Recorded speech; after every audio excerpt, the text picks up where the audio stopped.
आज सुबह सुबह कितनी ज्यादा बारिश पड़ने के बाद हमने सोचा चलो भाई शॉप की तरफ चलते हैं, क्योंकि काम तो कुछ होगा नहीं। फिर उसके बाद फाइनली दोस्तों धूप निकल गई और मैंने सोचा चलो हम नाई के पास जाते हैं बाल कटाने। वहां से वापस आने के बाद दोस्तों हम देखते हैं रोड में बहुत ज्यादा रश लगा था। अब मुझे पता नहीं है कि जितना रश क्यों था।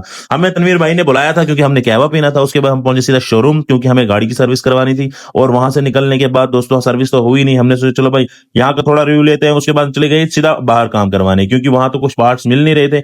यहाँ भाई के पास पहुंचे, जिनके पास पार्ट्स थे। मैंने सोचा चलो भाई यहीं लगा। उसके बाद हमने सोचा चलो भाई थोड़ा वीटू में शॉपिंग करने जाते हैं। कुछ ढंग का मिला नहीं मुझे यहाँ, फिर भी सोचा चलो भाई इसी बहाने थोड़ा टूर मार रहे थे, क्योंकि मैं गया नहीं था डोडा के वीटू में। और ये कुछ चीजें हमने यहाँ देखी बट मुझे बिल्कुल भी पसंद नहीं आई। वहां से वापस आने के बाद हमारा काम रेडी हो चुका था और हम वहां से चले गए सीधा शाहबाज भाई की शॉप पे। अब शाहबाज भाई को थोड़ा उंगली करने के बाद हम चले सीधा आदिल भाई की शॉप पे। वहां बैठा हमने थोड़ा एंजॉय किया, बहुत मजे का एंजॉय किया हमने। कुछ कुछ बात कर रहे थे लास्ट के कुछ बने। उसके बाद इस भाई से थोड़ा लड़ाई हुई। क्यों हुई क्या बताऊं मैं आपको, क्योंकि ये यहाँ की बात सुनता नहीं। शाम के टाइम ये देखिए क्या फाइनल रिव्यू था। बाहर से स्नो पड़ रही थी और अंदर से देखो किस तरह फैन लगा के बैठा था ये भाई।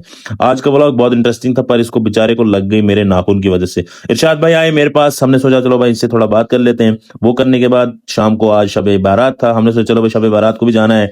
हम गए मस्जिद में, बड़े मजे से बैठे थे। हमने बड़ी इबादत की, रात भर हमने एंजॉय किया। बट हमारे तासिर भाई को उधर भी बातें करने से चुल मची थी, क्योंकि इन्हें बातें करने से थोड़ी ना फुर्सत मिलती है इनको। लोग इबादत कर रहे थे पर ये बातें कर रहे थे। उसके बाद मेरी स्कूटी खराब हो गई। हमने इनको धक्का मार के पहुंचाया सीधा वर्कशॉप पे। और तासिर को मैंने धक्का लगाने पे सोचा, क्योंकि मस्जिद में भी तो ये बात ही कर रहा था। मैंने सोचा चल भाई इसी बहाने धक्का लगा। आज का व्लॉग यहीं खत्म करते हैं। अगर व्लॉग अच्छा लगा तो फॉलो एंड सब्सक्राइब जरूर करना, एंड लाइक कमेंट से मोटिवेशन मिलती है।